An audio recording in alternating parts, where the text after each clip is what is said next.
Hello बच्चों, आज मेरे पास तुम्हारे लिए एक बहुत ही मजेदार कहानी है।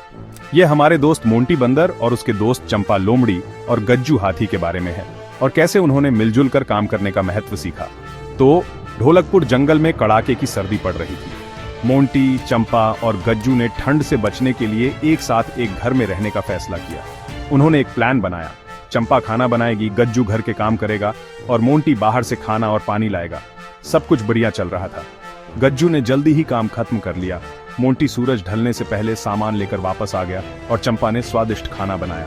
वे साथ में बहुत अच्छा समय बिता रहे थे, लेकिन कोई ऐसा भी था जो खुश नहीं था। और आ गया ब्लेकी कोआ, जो अकेला और जलन महसूस कर रहा था।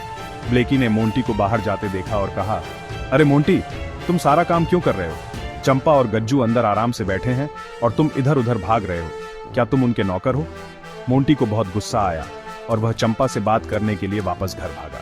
उसने कहा कि अब वह सामान नहीं लाएगा क्योंकि वह कोई नौकर नहीं है। चंपा ने समझाने की कोशिश की कि वे सब बराबर हैं, लेकिन मोंटी ने उसकी एक न सुनी।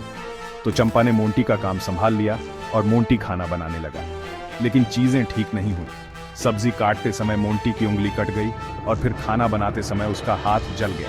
मोंटी जोर जोर से रोने लगा। चंपा और गज्जू दौड़कर अंदर आए और उन्होंने सारा गड़बड़ झाला देखा। चंपा ने प्यार से मोंटी से कहा, घर का काम करने से तुम नौकर नहीं बन जाते मोंटी।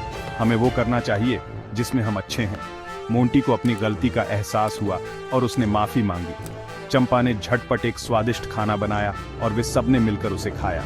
इस कहानी से हमें यह सीख मिलती है, हमें एक दूसरे की मदद करनी चाहिए और किसी भी काम को छोटा नहीं समझना चाहिए। और अब फंटी के बारे में एक और छोटी कहानी, जो हमेशा सब कुछ समय पर करता था। फंटी के दोस्त उसका मजाक उड़ाते थे, उसे रोबोट कहते थे क्योंकि वह इतना समय का पाबंद था।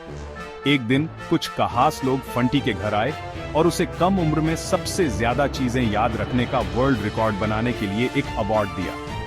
फंटी के दोस्तों को उसका मजाक उड़ाने में शर्म महसूस हुई। फंटी ने उनसे कहा, समय की कद्र करना और समय पर काम करना हमेशा फायदेमंद होता है। तो बच्चों, हमेशा अपने समय की कद्र करो और अपने काम समय पर करो। यह आपको एक दिन जरूर फायदा देगा। सुनने के लिए धन्यवाद। अब के लिए अलविदा।